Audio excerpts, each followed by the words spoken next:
Hare Krishna. Thank you for joining. Let's make a start.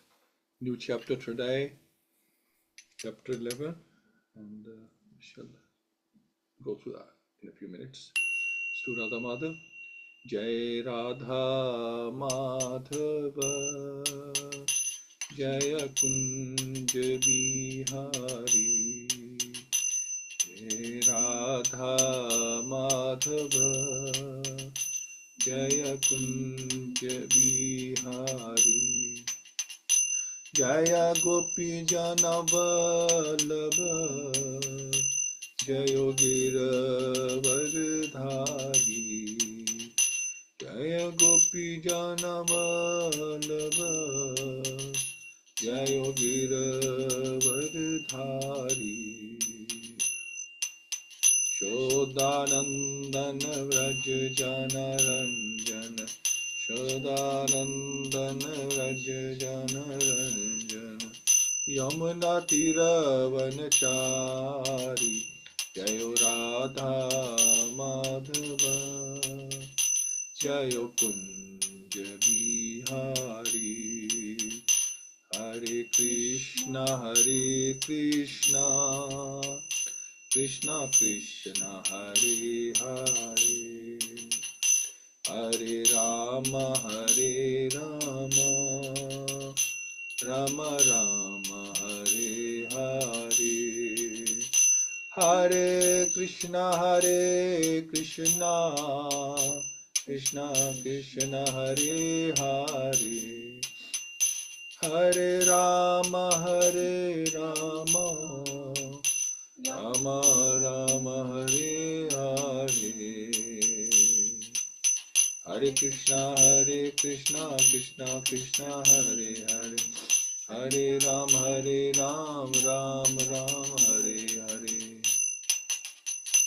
Hare Krishna Om Agyantimirandasya Jnananjana Shalakya Chakshurmritam Yena Tasmai Shri Gurave Namah Shri Chaitanya Manobishtam Sthapitam Yena Bhutale Swayam Rupa Kadamayam Dadati Swapadantikam Vandeham Shri Guru Shri Yuttapadakamalam Shri Guru Vaishnavascha Shri Rupam Sagrajatam Sagana Raghunathmitantam Sajim Sadhvetam Savdutam Krishna Setam Krishna Chaitanya Devam Shri Radha Krishna Padan Sagana Lalita Shri Vichakhanvitamscha He Krishna Karuna Sindhu Dinbandhu Jagatpate Gopesha Gopika Kant Radha Kant Namastute Tapta Kanchan Gaurangi Radhe Vrindavaneshwari Rishvanu Sutta Devi Pran Mami Hari Priya Pancha Kalpatru Priyascha Kripa Sindhu Vevacha Patitana Pavnevo Vaishnavyo Namo Nama Namo Vishnu Padaya Krishna Pasthaya Bhutale Śrīmade Bhaktivedanta Swami Te Namine Namaste Saraswate Gauravani Pacharine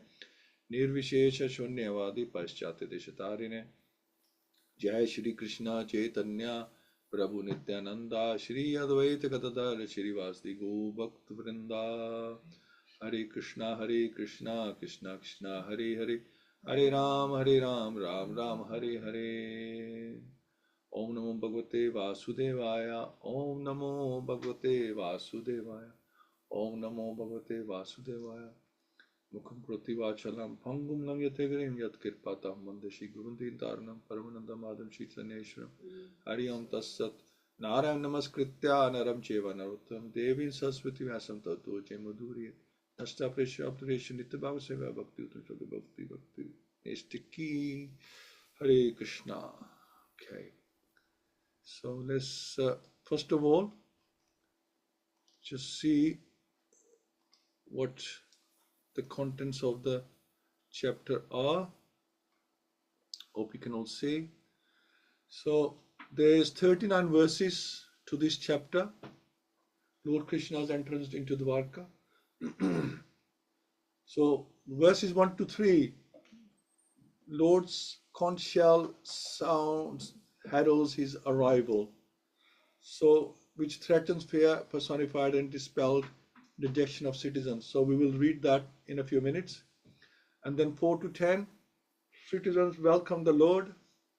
Citizens offered presentations to the self-sufficient Lord. And 6 to 10, welcoming words, incomparable supremacy, Following you gives success, rare fortune of your darshan, unbearable separation. So citizens will be declaring that. And then 11 to 15, decorations of the city of the Dwarka. So filled with opulence of all seasons, festive signs, every house prepared for Lord's worship. 16 to 23, Lord's reciprocation with the reception. So 16-20, close relatives, even prostitutes, different categories of people. And 21-23, Krishna honored them in terms with their rank and position. And then 24 to 27, the Lord's attractive beauty. So 24 to 26, Lord's insatiable beauty, chest, face, arms, and lotus feet. 27, analogies of inconceivable natural phenomena. 30 to 35, dealings with the queens. 30 to 33 is queens in palaces, rejoicing, embracing him in their hearts, feeling a new experience. 34 to 35 will be inconceivable pastimes of Lord. And then 36 to 39, transcendental character of the Supreme Lord. So his senses are unagitated by queens, divinity of the Lord and his devotees. Even the queens could not understand Krishna. So senses are unagitated. He's Rishikesha, so he's a master of the senses. It's not. He doesn't do anything for himself. He's self-sufficient. Whatever character he plays for his devotees. So we'll stop sharing that. And our Śrīmad-Bhāgavatam has disappeared, so let's go and find it. Excuse me for a minute.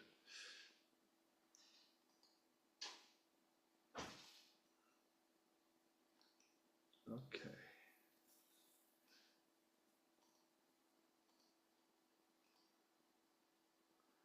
Okay, verse 1.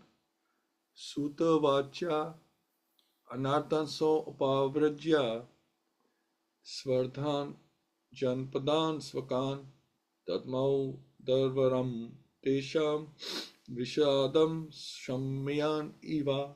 So Sutta vacha, Sutta Goswami said, Anartan, the country known as Anartan, which is also Dwarka, Sahi Upavrajya, reaching the border of Svardhan, most prosperous, Jan Padan, city, Svakan, his own, Dadmau sounded, Daravaram, the auspicious counsel, Janya, Tesham of them, Vishadam, dejection, Shamyan, pacifying, Eva, seemingly. So Sutta Goswami said, upon reaching the border of his most prosperous metropolis, known as the country of the Anarthas, the Lord sounded his auspicious counsel, heralding his arrival and apparently pacifying the dejection of the inhabitants. So the Lord is letting them know that I'm home. That's so nice. The beloved Lord was away because there was no, as I said, there's no, phones and mobile phones and or Sky TVs or what, to let the public know that the Lord is, he's here, he has arrived. It's like Trump comes and everybody's, oh, he's here, he's at the airport, he's in the helicopter, he's at he's at the Windsor Castle. They give him all the commentary, but we didn't have the facility 5,000 years ago. So yes, we everything else fails. Hearing is always there, so you can do things by hearing. So yeah, the counsel is sounded. The beloved Lord was away from his own prosperous metropolis of Dwarka for a considerably long period because of the battle of Kurukshetra, and thus all the inhabitants were overcome with melancholia due to the separation. When the Lord descends to the earth, his eternal associates also come with him, just as the entourage of a king accompanies him. Such associates of the Lord are eternally liberated souls, and they cannot bear the separation of the Lord even for a moment because of intense affection of the Lord. Thus the inhabitants of the city of Dwarka were in a mood of dejection and expected the arrival of the Lord at any moment. So the heralding sound of the auspicious conch shell was very encouraging, and apparently the sound pacified their dejection. They were still more aspirant to see the Lord amongst themselves, and all of them became alert to receive him in the befitting manner.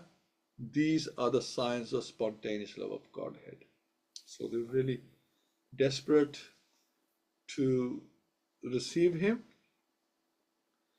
So Krishna decided to inform the residents that I am here. That was his loving exchange. He blew his conch shell Panchajanya.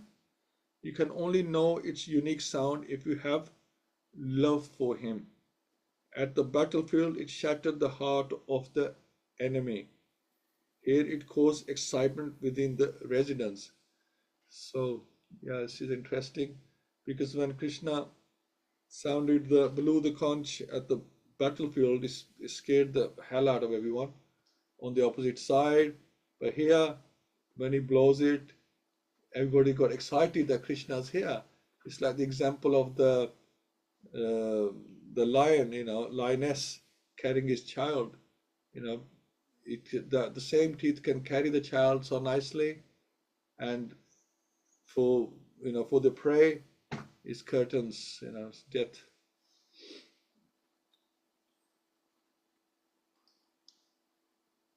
Sa uchakshe davalo daro daro pi uru kramasya darashona shonoima tadmaya yamna karkanch sampyute yathabaj khande kalhamsa utsavna.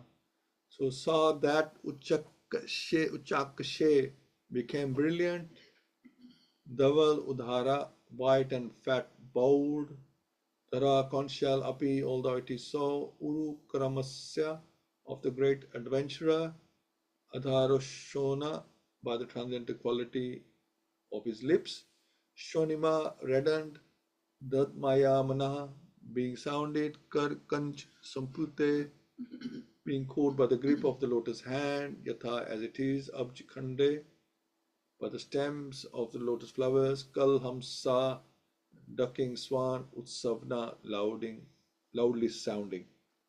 So the white and fat bowled conch shell, being gripped by the hand of Lord Krishna and sounded by him, appeared to be reddened by the touch of his transcendental lips. It seems that a white swan was playing in a stems of red lotus flowers. That's a nice analogy.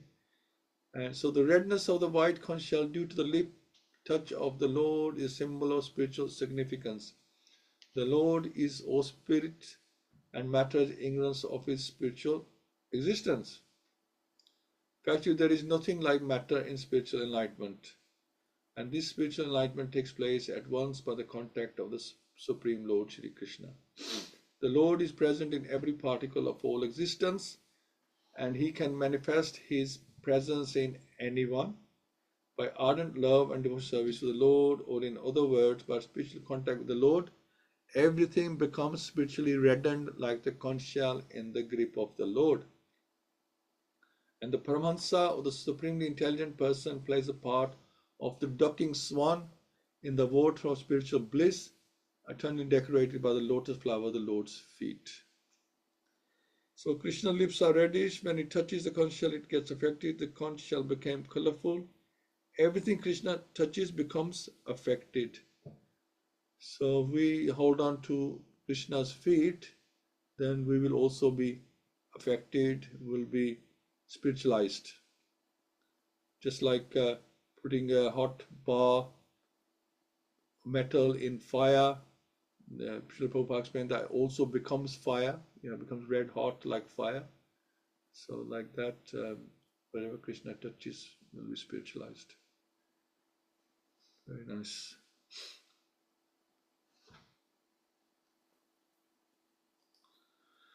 Tap upshrutya nidam jagat paya vadam vaham pratyudayayuhu praja sarva bratir darshan lala saha. So from that upashritya, having overheard ninadam sound jagat bhaya, the fear of material existence, bhaya avam, the threatening principle, prati towards udayayuhu, rapidly proceeded, praja, the citizens, sarvaha, all, bratar, the protector, darshan, audience, lalasaha, having so, lalsa, having so desired. The citizen of Dwarka, having heard that sound which threatens fear personified in the material world, began to revert towards him first, just to have a long desired audience with the Lord, who is the protector of all devotees. So devotees, it's not a fearful situation for them. They run towards the Lord. As already explained, the citizens of Dwarka who lived at the time of Lord Krishna's presence, they were all liberated souls who descended there along with the Lord as entourage. So Krishna brings his entourage with him in a very, very big way. Many will take birth before he arrives.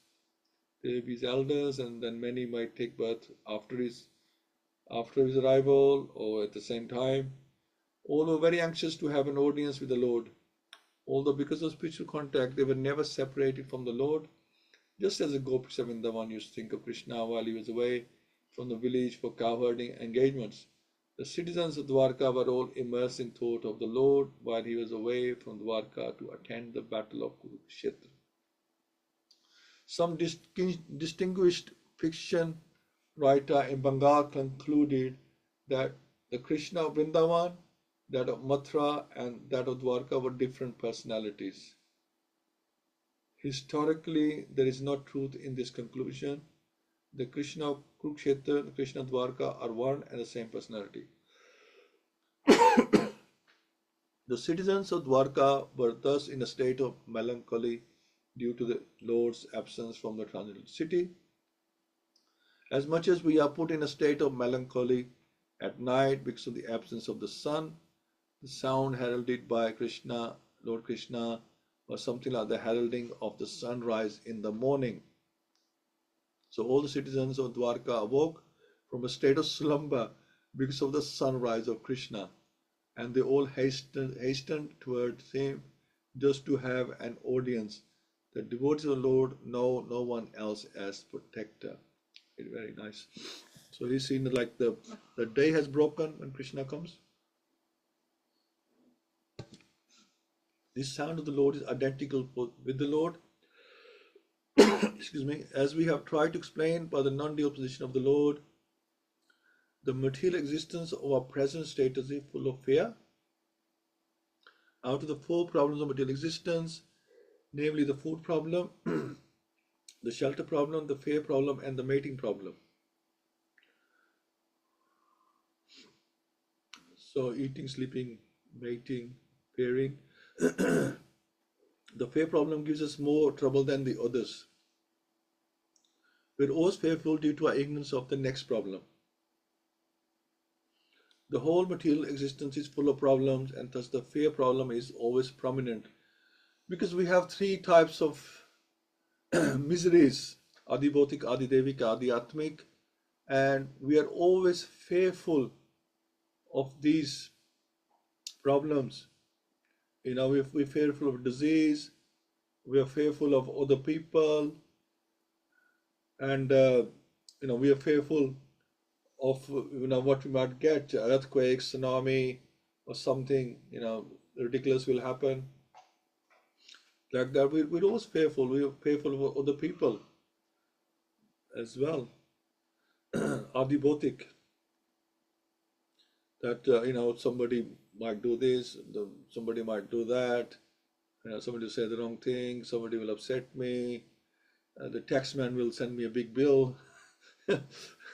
There's always something or other going through our mind. This is due to our association with the illusory energy of the Lord, known as Maya or external energy.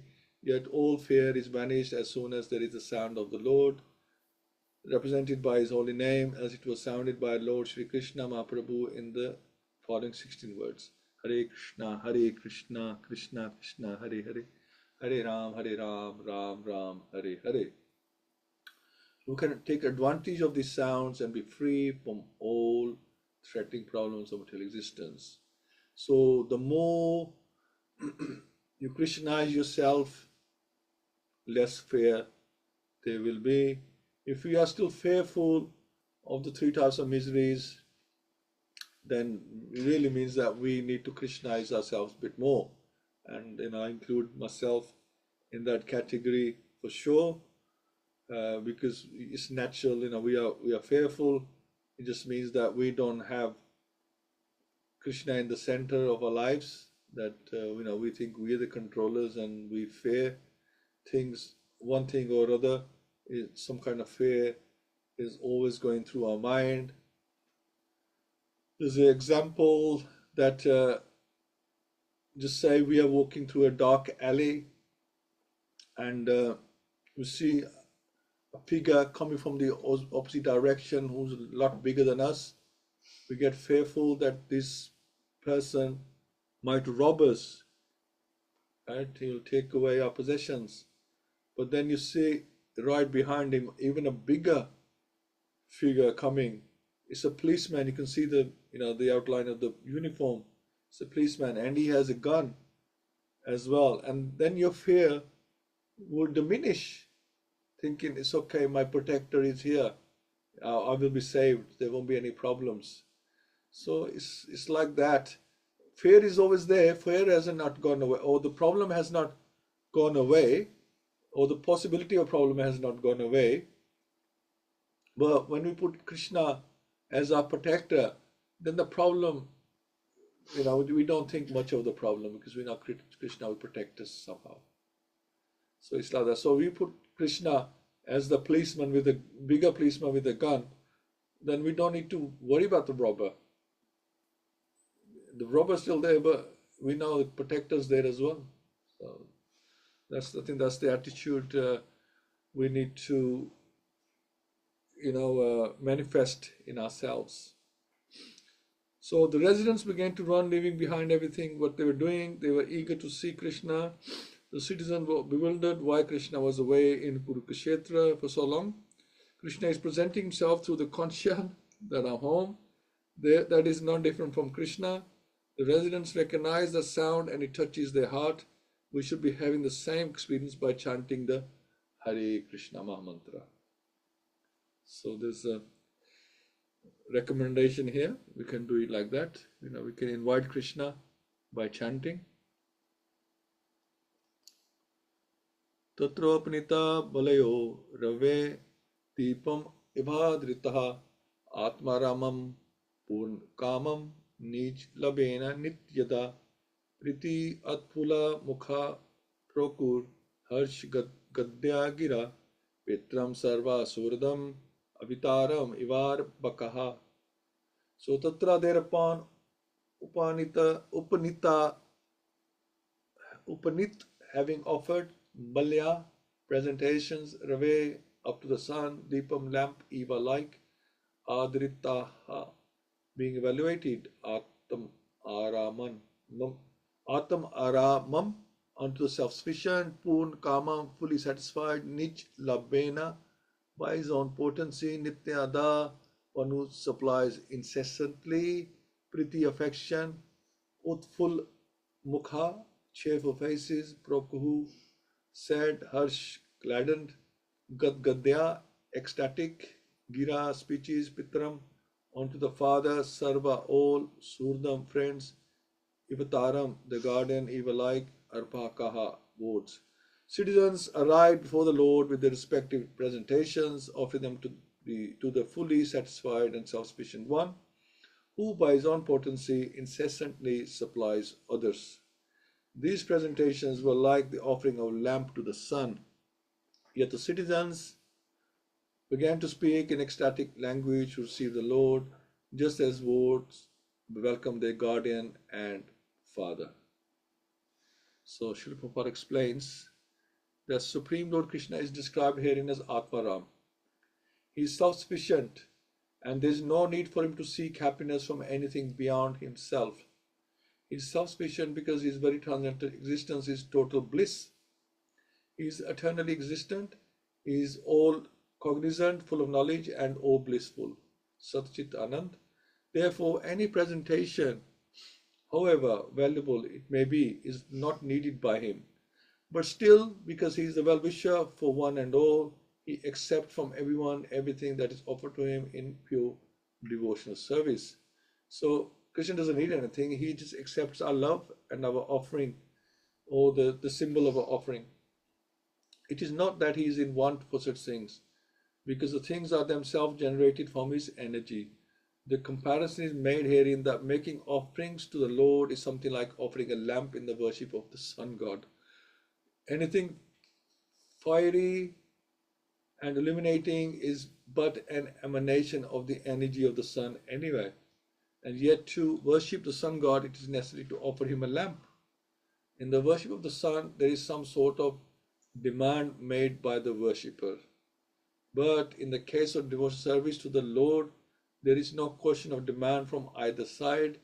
It is all a sign of pure love and affection between the Lord and the devotee. So there is no transaction. If there is any transaction taking place, it's love transaction. Devotee is giving love to Krishna and he is giving his love back. That's the only transaction. There is no material transactions here.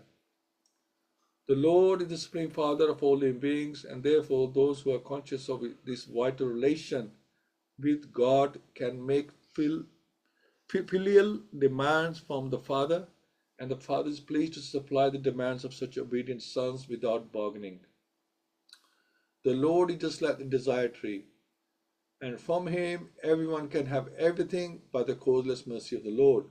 As the Supreme Father, the Lord, however, does not supply to a pure devotee what is considered to be a barrier to the discharge of devotional service. So if the Lord does not give you something, it's not that he's not there or he's not listening, he doesn't like us. It's because it's not good for you. It's like a child, wanting sweets. Parent does not say, look, this is not good for you and I'm not going to give to you. So that's the only reason, because it will be barrier. It will be a disturbance to our bhakti. Krishna wants us closer to him. No, he doesn't put barriers in our way. That's not his intention. Those who are engaged in the devotional service of the Lord can rise to the position of unalloyed devotional service by his transcendental attraction. Yeah. So you might say, oh, well, some people have a lot of money and then he doesn't give to others. It's what you will do with it. Krishna, he knows what you will do. Will it be a hindrance in your bhakti, or will you actually use that Lakshmi in his service? I think back of mind you know, and Krishna already knows what you will do with it. If you're gonna focus less on Krishna and more on your sense gratification, then he would rather not give it to you, because then it will be detrimental to your bhakti. So Lord is Atmaram. He doesn't need anything, yet they're offering. It's like offering a lamp to the sun, yet he accepts everything offered to devotion. There is an example of the Buddha. When he became king, people offered him gifts and gold, gems, jewels, etc. Buddha asked his ministers to take the offering while he remained on the throne. This one old lady, seeing everyone offering valuable gifts, also wanted to offer something to the Buddha. She didn't really have anything to offer apart from half-eaten pomegranate. She desperately wanted to make an offer, so she went and offered the half-eaten fruit. This time he didn't ask for the ministers to take the offering. He personally came down from the throne and accepted the offering from the old woman. This gesture shocked all the guests who had brought precious gifts, yet Buddha remained on his throne, and he just asked his ministers to receive the gifts, put them one side like that. He didn't come down himself, shake the hand or whatever, hug them and take the gift. But this time he got off his seat. Buddha explained that people who are offering expensive jewels to him have got many more jewels at home. So offering one does not mean anything. But she had nothing yet. She gave whatever she had. So it's the intention that's more important than the offering. We need to appreciate that whatever we offer is coming from the Lord anyway, just like we worship the Ganges by offering it its own water. We worship the sun with the lamp, giving is still important because it's a loving exchange. So it's a gesture, it's a loving gesture. Krishna also gives us things as a loving exchange, but relationship with the devotee is more important to him than giving. So he will only give what is conducive to the relationship. So there's that point. And finally, we'll just do one more. Natha smate natha sadangri pankajam varincha vairincha surendra vanditam prayanam shemam ihechatam param na yatra kalha parvet parha prabhu. Natha bowed down, smile, we had done so, they unto you, not, O Lord, Sada, always, Angri Pankajam, O Pankajangri, Angri Pankajam, the lotus feet, Virincha, Brahma, the first living being, Virincha, sons of Brahma, like Sanak and Sanatan, Sur Indra, the king of heaven, Vanditam, worshipped by, Prayanam, the supreme, Shemam, welfare, iha, in this life, ichitam, one who so desires, param, the highest, na, never, yatra, wherein, kalha, inevitable time, prabhavet, can exert its influence, para, transcendental, prabhu, the supreme Lord. So the citizens said, O Lord, you are worshipped by all demigods like Brahma, the four sons, the four Kumaras, and even the King of Heaven. You are the ultimate rest for those who are really aspiring to achieve the highest benefit of life. You are the Supreme Transcendental Lord, and inevitable time can exert its influence upon you. So the Supreme Lord is Sri Krishna, as confirmed in Bhagavad-Gita, Brahma Samhita, and other authorized Vedic literatures. No one is equal to or greater than him, and that is a verdict of all scriptures. The influence of time and space is exerted upon the dependent living entities who are all parts and parcels of the Supreme Lord. The living entities are predominated Brahma, whereas the Supreme Lord is predominating Absolute or Par Brahma. As soon as we forget this clear fact, we are at once in illusion, and thus we are put into threefold miseries, because we start thinking we are also Par Brahma, but we just Brahma. Krishna's Par Brahma. As one, this is Brahma, not Brahma as in, Brahma we know, like Mahesh, Vishnu, Mahesh, and Brahma, not that Brahma, just Brahma, spiritual. As soon as we forget the clear fact, we are at once illusion, as thus we are put into threefold miseries, as one is put into dense darkness. The clear consciousness of the cognizant living being is God consciousness, in which one bows down unto him in all circumstances.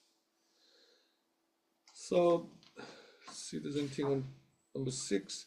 Krishna is the only personality who's not dominated, because there's no one greater than Krishna. So only somebody is bigger who can dominate you. He controls and governs everything. For our consciousness to become Krishna conscious, first our consciousness needs to be purified. My consciousness has not become purified yet because I am still identifying with the body. But my intelligence is becoming purified because it's beginning to understand the living entity's form and position. So our consciousness is not yet purified because we still identify with the body. But the intelligence is being purified because it's being to understand our relative position. So we still think we are this body, we are not spirit soul. We do tend to identify a lot with the body. We forget that we are spirit soul, so we do many things, for the body rather than for the soul. We spend more time on the body, demands rather than the demands of the soul. So we still think we are this body, but at least by doing Krishna conscious bhakti, we are recognizing that Krishna is the master, the Lord, and we are his servants. At least we recognize this much. So we at least getting our intelligence in order, that we can understand that what our position is in relation to Krishna.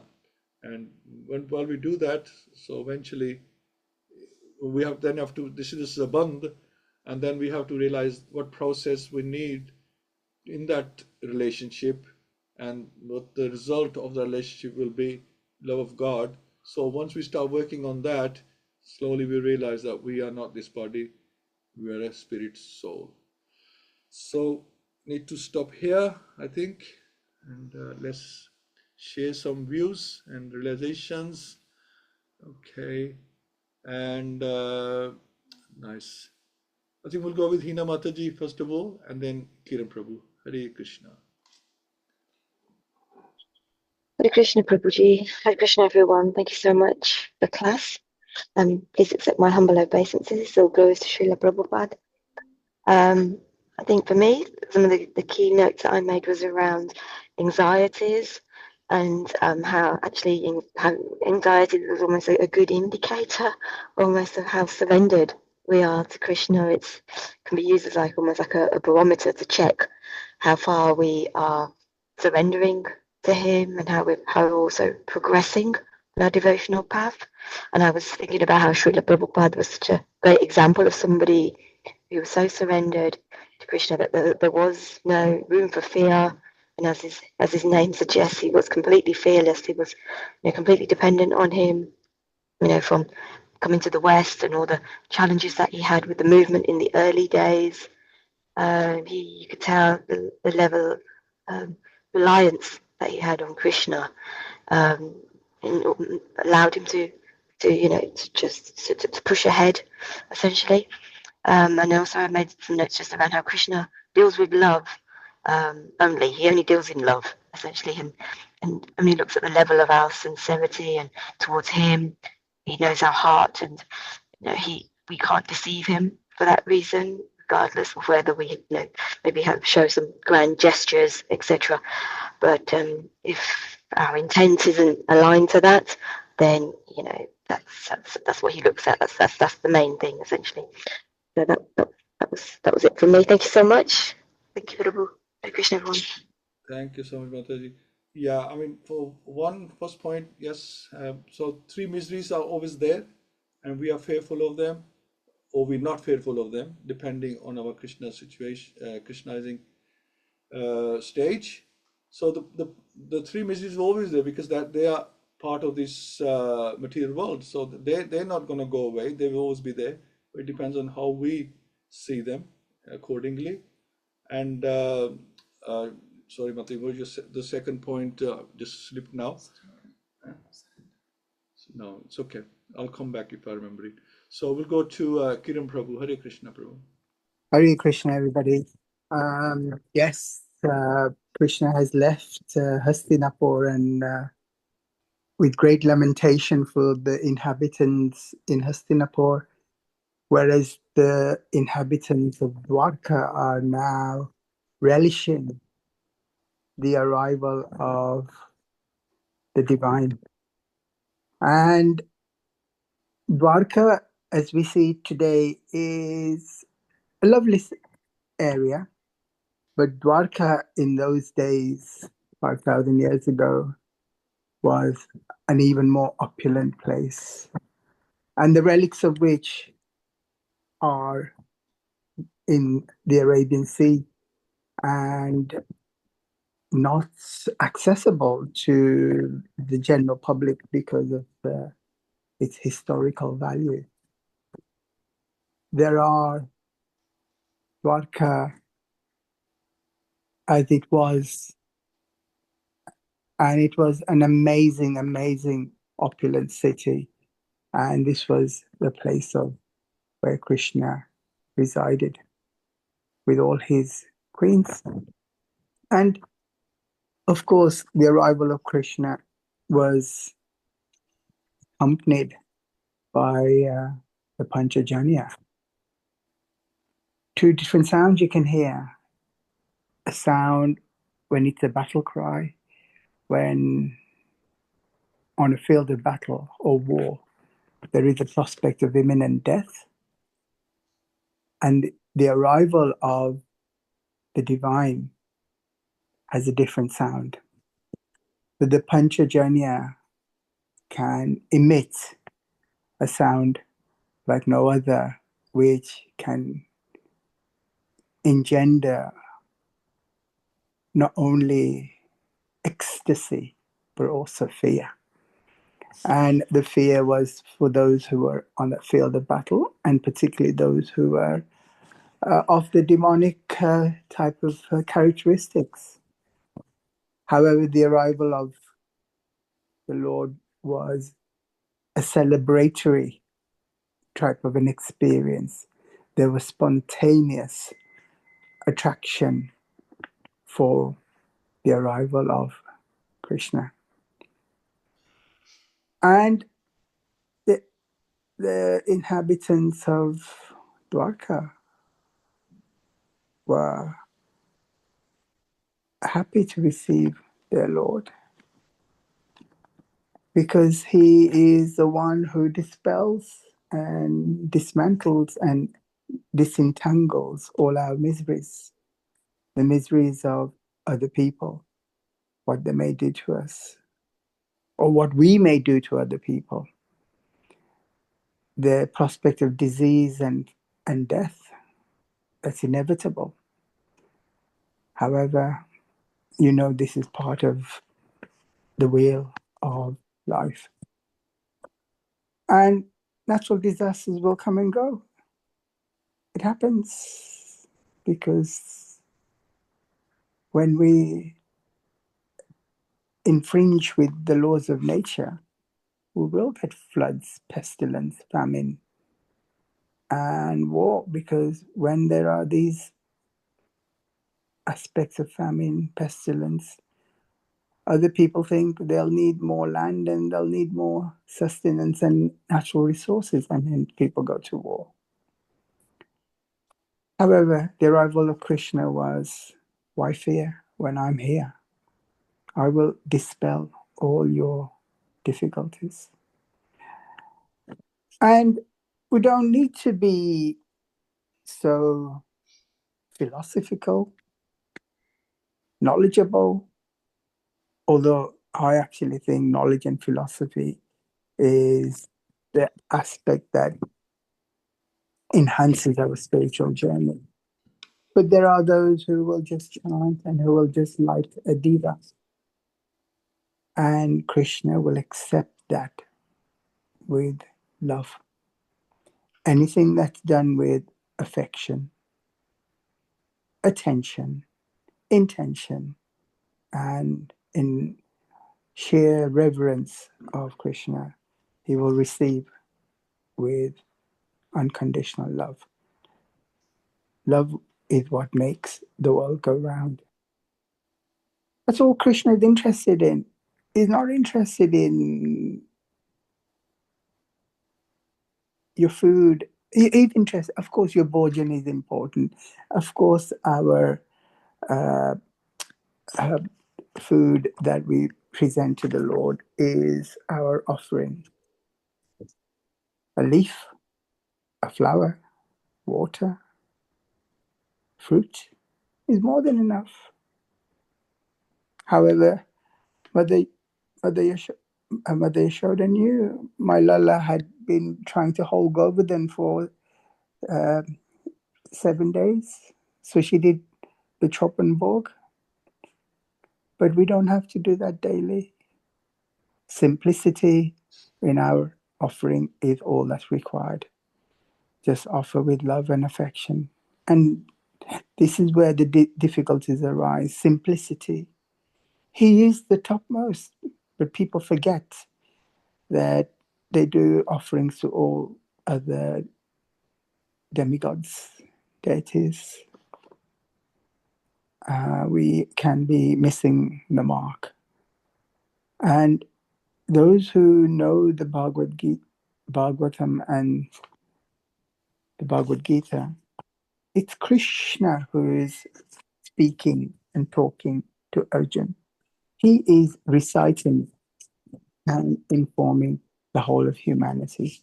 He is therefore the source of our love, attention, and our ultimate surrender. Hare Krishna. Hare Krishna. Thank you so much, Prabhu. That's wonderful. Actually, I've just realized Swami Mataji is there. Mataji, what would you like to say? Hare Krishna. Swami Mataji, Hare Krishna. Hare Krishna. Nice And we learned from the example of citizens of Dwarka that in the absence of Krishna, how they were anxious and they were waiting to have an audience of Krishna because they're associate of Krishna, the devotees of Krishna, and they've always come with Krishna because they call their liberated soul Nitya Bandhas and Nitya Siddhas. And so we can learn from their example that we should follow the footsteps of the citizen of Dwarka, meditating on Lord's pastimes. I mean, we can't have association like a personal association, but we can have association by reading Bhagavad-Gita or reading Bhagavatam. We can have association of Krishna, and we can have the audience. We can have audience that passes. We can have audience that through revelation that is from your mind and from the knowledge. We can see Krishna and we can associate with Krishna. And we are in fear all the time. We are Nitya Bandhas. So we are in fear all the time. Fear of our home, especially our body. Everybody's fear that they got some disease or something, or family, or food, shelter, or everything fear. But if you are liberated, you just surrender to Krishna, and Krishna provides everything. But we don't fully surrender Krishna. We think we can do everything in the life. That's why we are always fearful. And it is due to the Maya, it's illusion. And why illusion? Because when we forget Krishna, then we suffer in this world. With all the suffering is due to forgetting of Krishna. And all the fear is vanished as soon as we chant or we associate with Krishna and chant the Hare Krishna Maha Mantra. And Krishna also gets satisfied when you try to glorify Krishna in prayers and to please Krishna. When the Krishna please, all your suffering is gone. And he sounded his conch shell. His conch shell, Chaitanya Mahaprabhu said, the sound of Hare Krishna Maha Mantra is identical to conch shell, and it's on the same level, and effect is the same, and it will free you from all material existence. So this sound of Hare Krishna Maha Mantra is very, very important, especially in Kali Yuga. We can't do anything more than that. It's very hard.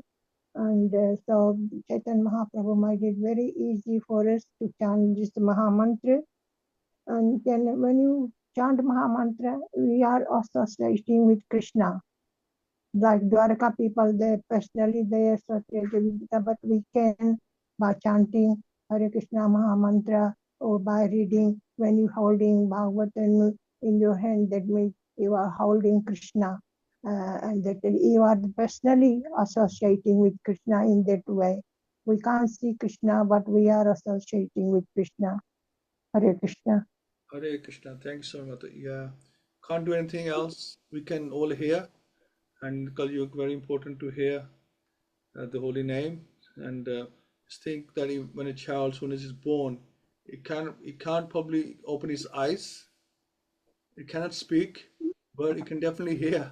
Hearing is there from the first moment that we are born. Hearing comes so naturally.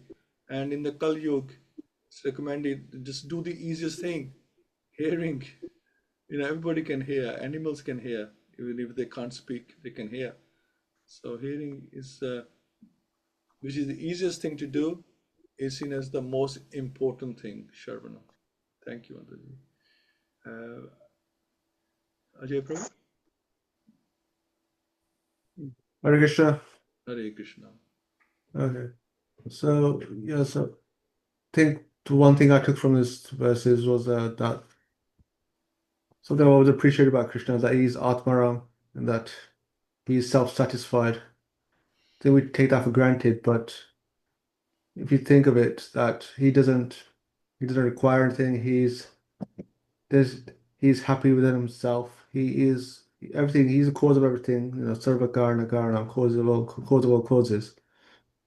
Yet he's also the supreme well-wisher of all of us as well, which means that even though he doesn't need to, he does maintain all of us.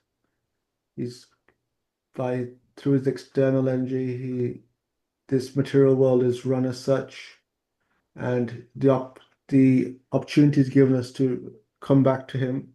Though we never really leave him in one sense because we're always part of him, but it is the mercy of the Lord that he puts up with us, quite frankly. I mean, he doesn't need to. He's very happy in Golok Vrindavan, but he still allows us the opportunity to make mistakes, allows us for our foolishness. Yet whether he comes himself or sends his messengers, comes through his avatars, he keeps trying to give us the chance to come back to our own natural constitution in his loving service. And that's the greatness of Krishna, that he never gives up on us. He's always thinking of us, even when we are not always thinking of him. And that is just one of the many amazing qualities of Krishna.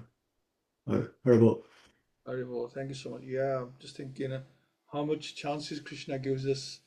I mean, the reason we're born and we keep recycling. He gives us different bodies, different opportunities. Okay, you didn't succeed in this body, then try this body, then try this body. So many chances. Try a female body, try a male body. Try being Indian, try being Western. He gives us so many opportunities to come back. But we keep making the same mistakes in all the bodies that we get. But yeah, so I think we're fortunate that we do take advantage of human body. Hare Krishna. Yes, Radharani. Hare Krishna, everyone. Pranams to all of you. Yes, wonderful. This chapter begins with the arrival of Krishna in Dwarka. So one side was feeling heavy because Krishna has left their city, and the other side is jubilant because Krishna has arrived. So this is the way of the world. This is the way of the material world, isn't it, for us as well? If one side is feeling happy, one side is feeling unhappy, and the duality goes on in this material world. And how the sound of the conch shell was so mark of auspiciousness and happiness for the citizens of Dwarka. It was as if they could feel that their protector had come amidst them, to see him back amidst them. You can just feel their happiness.